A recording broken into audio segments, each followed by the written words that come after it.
bienvenue à Liège. Merci. Alors je vous invite à prendre la première enveloppe et à nous lire cette question pour qu'on puisse échanger entre nous. Alors, la question dit, comme beaucoup d'autres pays, la Belgique se présente comme une démocratie représentative. Ces deux mots sont-ils vraiment compatibles? Eh bien, oui, je crois qu'ils sont tout à fait compatibles. Simplement, ils désignent une forme de gouvernement particulière dans laquelle les éléments démocratiques ne sont qu'une partie du dispositif. Ce ne sont pas les seuls. Ils sont combinés avec d'autres éléments qui ne répondent pas exactement à l'idée d'un gouvernement par le peuple. Et c'est la combinaison de ces deux qui fait du régime représentatif une invention et quelque chose de spécifique, mais qui ne contient pas de contradiction, je penserais. Mais est-ce que vous ne trouvez pas qu'en Belgique, la représentation telle qu'elle est pratiquée à l'heure actuelle, et peut-être plus globalement même en France ou dans les différents autres pays du monde, pose problème et de nombreux citoyens n'ont pas l'impression au final que la représentation n'a plus de caractère démocratique et ne représente plus la démocratie? Oui, on pourrait dire cela, mais je noterai que par ailleurs, le mot d'ordre de représentation n'a rien perdu de son attrait. Et que nous voyons aussi dans nos sociétés présentes, des sociétés qui sont plus diverses par la composition de la population, plus diverses par l'attention aux différences entre les individus, les différences de sexe par exemple, et que dans tous ces cas, ce ne sont pas des idées nouvelles par rapport à la représentation qui s'impose, mais plutôt ces groupes, les groupes qui ne sont pas intégrés ou pas représentés, invoquent la nécessité de l'inclusion dans la représentation. Je dirais en un sens que la représentation n'a rien perdu de son actualité. Il y a 200 ans, on disait pas de taxation ou pas d'impôt sans représentation. Aujourd'hui, nous trouvons des groupes qui réclament de la représentation. Mais est-ce qu'ils réclament de la représentation, mais est-ce qu'ils sont justement représentés? Puisque quand on regarde les profils des parlementaires, par exemple, on a quand même des catégories de parlementaires qui sont très particulières et qui ne reflètent pas cette diversité de la population. J'en suis d'accord, mais ceci atteste plutôt de la vitalité de la représentation. La représentation n'est pas nécessairement un état de fait déjà acquis, elle peut être une revendication. Le fait qu'elle soit une revendication montre aussi sa vitalité. On ne réclame pas autre chose que de la représentation. Donc une représentation imparfaite manifeste que l'idéal de la représentation est toujours attractif. On pourrait aussi avoir des situations dans lesquelles les gens se désintéressent d'être représentés.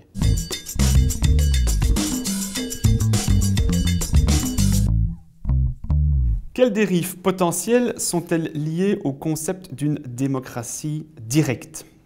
Question intéressante en Belgique, parce qu'il est de temps en temps, et notamment c'est le cas en région wallonne, on revient sur la question des consultations populaires. On voudrait que les citoyens puissent donner leur avis sur certaines décisions, et puis il existe des systèmes où, notamment en Suisse, on permet le référendum. Moi, je trouve qu'une dérive particulière, si on prend la démocratie directe entendue comme ces formes de consultation populaire et référendum, sont liées à la thématique des questions qui sont posées. Je trouve que les questions posées est un enjeu fondamental parce qu'on peut en fait orienter les réponses des citoyens. Et ça se voit, ça s'est vu notamment dans certaines consultations populaires au niveau communal en Belgique. La manière dont on formule la question peut orienter plus de oui ou plus de non. Et on sait par exemple que les citoyens ont plus facile de répondre oui que non à une question. Ils ont plus facile d'être d'accord avec quelque chose que de s'opposer à quelque chose. Donc moi, je dirais qu'une grosse dérive et un gros danger des démocraties directes se situe au niveau de la formule, de les questions qui peuvent être posées. Je suis assez d'accord avec ce que vous identifiez comme le défaut de la démocratie référendaire, en tout cas des initiatives populaires ou des référendums, mais j'y ajouterai un autre élément, c'est que cette modalité de participation valorise les dichotomies. C'est-à-dire qu'au référendum, qu'il soit d'initiative populaire ou pas, on répond par oui ou par non. Et ça ne permet pas la progression du débat, la proposition d'amendement ou le vote pour finir sur quelque chose qui n'était ni oui ni non au départ, mais qui s'est construit dans une discussion. Dans le référendum et dans l'initiative, il y a quelque chose qui s'oppose à l'évolution des propositions à proportion ou au fur et à mesure de la discussion. Je trouve que c'est une grande faiblesse. C'est très peu délibératif.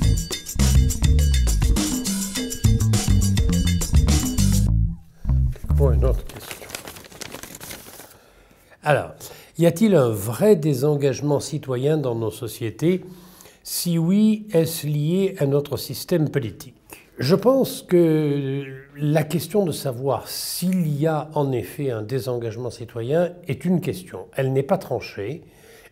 Un discours général et très commun dit qu'il existe parce qu'on voit, dit-on, une baisse de la participation politique, une baisse de l'inscription dans les partis politiques et des déclarations dans les sondages qui indiquent cela, mais il n'est pas certain que ces effets ne soient pas largement produits par la manière de poser des questions et par une focalisation trop étroite sur certains éléments récents. Donc il y a, je pense que c'est important de le souligner, il faut se poser la question de savoir si c'est le cas. En effet, parce qu'en termes d'engagement, il y a des études qui vont quand même un peu dans tous les sens au final. Quand on regarde les résultats récents, si on élargit le concept d'engagement politique et social et même d'engagement civique, puisque certains utilisent ce terme-là, pour tout ce qui est engagement pour la société, des questions de société, là on se rend compte quand même que les citoyens se mobilisent encore. Et donc moi je suis assez mitigé sur le fait qu'il y a des engagements. Je ne suis pas convaincu, je n'arrive pas à être convaincu. Et alors une autre question qui se pose, c'est les nouveaux moyens de télécommunication, pensons à Internet. Est-ce que les réseaux sociaux, est-ce que ce genre d'outils permet d'augmenter ou de faciliter des formes d'engagement ou de participation selon vous? Oui, je pense que ça permette des regroupements et des actions collectives là où elles étaient plus difficiles autrefois me paraît certain. Parce qu'il est plus facile par ces moyens de communication de rassembler des individus ayant des opinions ou des engagements proches ou disposés à rejoindre des engagements ou des activités pour certaines causes. Donc ça me paraît certain. Maintenant, il se peut aussi, et je crois que c'est le cas, que cela contribue à la fragmentation de ces causes ou à la fragmentation des objectifs. On peut constituer des objectifs d'action commune sur à peu près toutes les causes, mais ça a aussi un effet de fragmentation et de dispersion de l'action. Est-ce que ça n'aboutit pas, est-ce que ça n'entraîne pas une forme d'individualisation ou d'individuation de l'engagement? Les individus ne s'engagent plus collectivement, mais ils s'engagent à titre individuel. Mais est-ce que ça peut ne pas affaiblir finalement les conséquences de cet engagement, s'engager individuellement? Oui, mais c'est une sorte de ces situations dans lesquelles on a une qualité implique un sacrifice sur une autre dimension. C'est-à-dire que ces médias offrent une plus grande capacité de choix des partenaires de communication ou des partenaires d'action commune. Et par définition, ceci exerce aussi des effets qui ne sont pas entièrement indésirables. Par exemple, des gens qui ont des opinions proches les unes des autres tendent à se radicaliser ou à devenir plus extrêmes dans l'opinion qu'ils partagent. Il n'y a rien qui n'ait son coût dans cette matière. Plus on choisit, plus on se rassemble aisément avec des semblables, mais si on se rassemble avec des semblables, on est aussi plus susceptible au fond, de rester entre soi et d'être peu ouvert à des arguments externes. Alors, un artiste belge, David Van Reybrouck, que vous connaissez je pense, est très connu pour son opposition au système représentatif. Il a écrit contre les élections et organisé le G1000, une plateforme d'innovation démocratique. Ces idées sont-elles réalistes? La question du G1000. Voilà une belle question qui a suscité en Belgique quand même de nombreuses réflexions et une forme de médiatisation importante, puisque le G1000 a permis à quand même de nombreux citoyens de participer. Moi j'ai une position assez peut-être un peu tranchée sur le G1000 parce que je n'ai jamais été convaincu par le dispositif qui avait été mis en place. La raison majeure que je vois et qui explique mon opposition, c'est en fait que je ne suis pas convaincu que ce genre de dispositif permet à des individus qui n'ont pas envie de participer d'être présents. Ceux qui n'ont pas le temps, parce qu'il y a des citoyens qui n'ont pas le temps de s'intéresser à la chose politique, qui n'ont pas le temps de passer du temps à débattre de discussions, ils ne sont pas présents dans ce genre de dispositif. Et qu'en fait-on? Ils représentent quand même une partie importante de la population et on les oublie en quelque sorte. Ils sont les oubliés du dispositif. Donc moi je trouve que le G1000 a permis, certes, à des citoyens de se dire on peut dire quelque chose, on peut s'exprimer, mais ce n'est jamais qu'une partie de la population qui peut s'exprimer. Qu'est-ce que vous en pensez sur l'initiative du G1000? Moi, je trouve dans l'initiative du G1000, le côté très positif, c'est la mise en place d'un mécanisme dans lequel les individus discutent et délibèrent de façon approfondie de questions d'intérêt collectif ou de questions d'intérêt public. Ceci ne se présente pas ailleurs et en général, on tend à penser l'intervention des citoyens ordinaires comme une intervention non réflexive ou sans réflexion, sans pensée, sans information. Dans le G1000, comme dans d'autres dispositifs de ce type, les participants se voient fournir des informations, ils deviennent parfois des sortes d'experts parce qu'ils apprennent des choses et ils réfléchissent, ils ne disent pas simplement ce qui leur passe dans la tête à leur première réflexion. Tout ceci me paraît très positif. Maintenant, cela ne signifie pas que ces dispositifs puissent se substituer à d'autres que nous avons. Moi, je ne serais pas critique nécessairement, mais je ne suis même pas critique du tout, mais à la condition que ceux-ci soient des additions ou des compléments à des dispositifs que nous avons déjà et ne se présentent pas comme des remplacements. Est-ce que vous pensez que ce sera envisageable à terme d'organiser ce genre de dispositif de manière régulière? Je trouve que ça a quand même un coût. Réunir autant de citoyens, les faire discuter, les faire échanger, leur apporter de l'expertise, délibérer. Est-ce que concrètement, sur le long terme, c'est envisageable? Je pense que ça n'est envisageable sur le long terme que de manière occasionnelle. C'est-à-dire sur certains sujets ou dans certaines circonstances qui ne sont pas les circonstances habituelles. Là non plus, ça n'est pas substituable aux mécanismes ordinaires que nous utilisons pour prendre des décisions collectives. Il peut y avoir des cas, des décisions spécifiques qui appellent ce genre de constitution. Ça n'est pas disposé à remplacer le cours ordinaire de notre politique, me semble-t-il.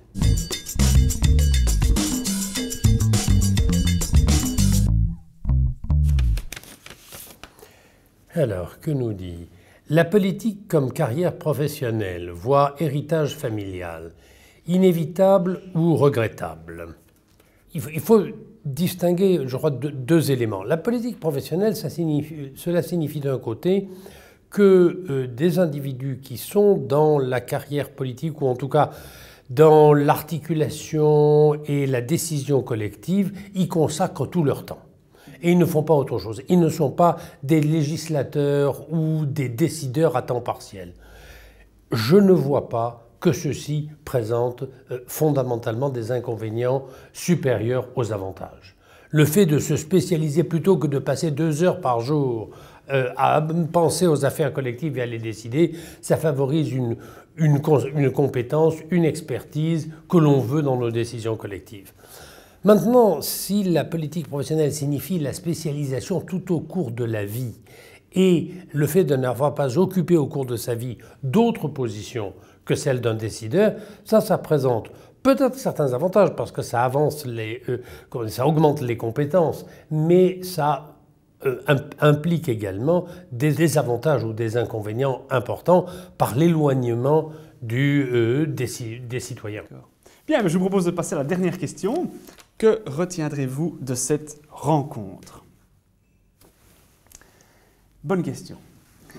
Ce que je retiendrai de cette rencontre, c'est la mise en perspective de ce que vous avez pu rédiger et des usages qu'on a pu faire de vos écrits, en fait. Quand je vous entends, je me rends compte que vous êtes beaucoup plus tempéré que ce que certains disent par rapport à la démocratie représentative ou la démocratie directe ou la démocratie délibérative. Dans la littérature et en sciences politiques, j'ai bien souvent l'impression que de nombreux auteurs ont tendance à vous donner une position assez tranchée, alors qu'au final, ce n'est pas du tout le cas. Et on le constate dans vos écrits d'ailleurs. Mais je trouve que la manière dont vous répondez confirme qu'en effet, la situation est juste un peu plus complexe que ce qu'il n'y paraît et que dans ces débats sur démocratie représentative, démocratie délibérative, démocratie directe, de nombreuses personnes ont tendance à clicher le débat de manière telle à ce qu'on ne se rende pas compte de la complexité du thème.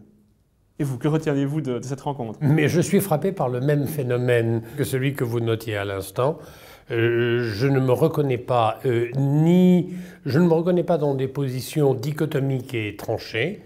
Et lorsque j'ai écrit ce livre, je ne pensais pas avoir écrit un livre qui prenne ou qui propose des théories dichotomiques et tranchées. Mais bon, un livre ou un travail appartient à ceux qui le lisent et il faut s'accommoder du fait que, une fois qu'on a écrit, les gens font de ce que l'on a écrit ce qu'ils veulent. Donc cela ne nous appartient pas. Moi, je retiendrai aussi, et peut-être surtout de ma visite à Liège, l'intensité de l'engagement des différents participants dans ces questions.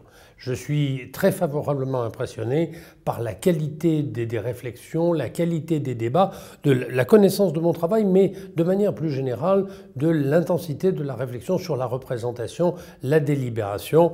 Et je parlais de passer la frontière. La frontière n'est pas très grande, mais je trouve un environnement académique de qualité exceptionnelle. Pour ça, nous pouvons remercier notre fonds Constant qui nous a permis d'avoir des échanges aussi intéressants durant cette semaine.